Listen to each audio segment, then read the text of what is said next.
Lily sa narodila normálne v 38. týždni tehotenstva. Po pár dňoch začala divne vystreľovať ručičky, rozhadzovať okolo seba a neurolog hneď nám povedal, že no, tak toto sú infantilné spazmy ako záchvaty v sériách. Keď spravili EEG mozgu, Westov syndrom, a to je epileptická encefalitída Deutsche.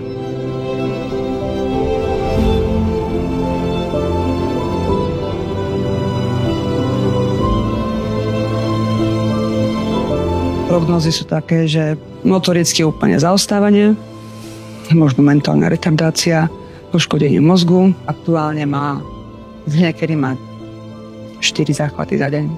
Určite každý z nás pozná ten pocit, keď sa rodina potýka s chorobou. O to ťažšie je to asi, keď je choré dieťa. Vtedy je veľmi dôležité, ak máte niekoho, o koho sa môžete oprieť. Projekt Od začiatku v dobrých rukách je projekt, ktorý podporujeme už od roku 2018 a je zameraný práve na rodiny s vážne chorými deťmi, kde sa snažíme rodinám a malým bojovníkom poskytnúť pomoc, ktorá je skutočne adresná a pomáha im v tých najťažších chvíľach.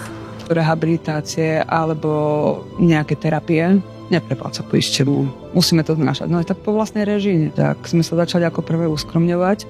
Manžel trošku zobral na časy, no potom aj niečo rodina pomáhala, no len to nestačí. Treba nejaké financie, tak som začala oslovovať nadácia Deti Slovenska nám dosť pomohla na tieto rehabilitácie, proste rehabilitačné pobyty, hlavne čo potrebuje.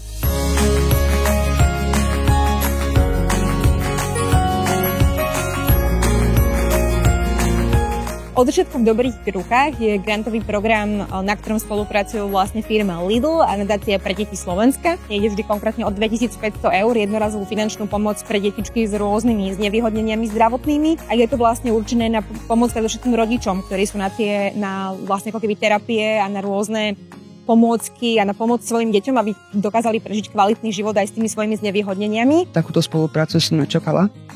A prvýkrát v živote sme boli teraz na rehabilitačnom intenzívnom pobyte cez nadáciu Deti Slovenska, nakoľko doteraz som si to nemohla dovoliť.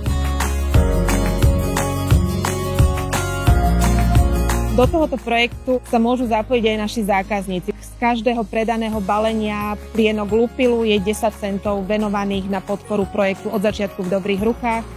Takže každá jedna rodina, ktorá plienky kupuje a používa, tak to možno, že aj naozaj nevedomky podporuje dobrú vec. Ja som veľmi rada, že firmy, ktoré dokážu tvoriť na Slovensku zisk a sú úspešné, tak dokážu tie peniaze do istej miery vrácať z tej spoločnosti aj naspäť. A to napríklad Lidl robí. Program Od začiatku v dobrých rukách je obrovským prínosom pre rodiny, pretože sa využívajú tie peniaze najčastejšie na terapie alebo lieky a pomôcky, ktoré poisťovne bežne nepreplácajú pacientom. Od začiatku v dobrých rukách je jeden z tých projektov, ktoré bežia už niekoľko rokov a my sme už prevršili to číslo 300 podporených príbehov, 300 podporených rodín, ktoré práve v tomto projekte dostali či už zdravotnú starostlivosť, alebo jednoducho to, čo to dieťa potrebovalo.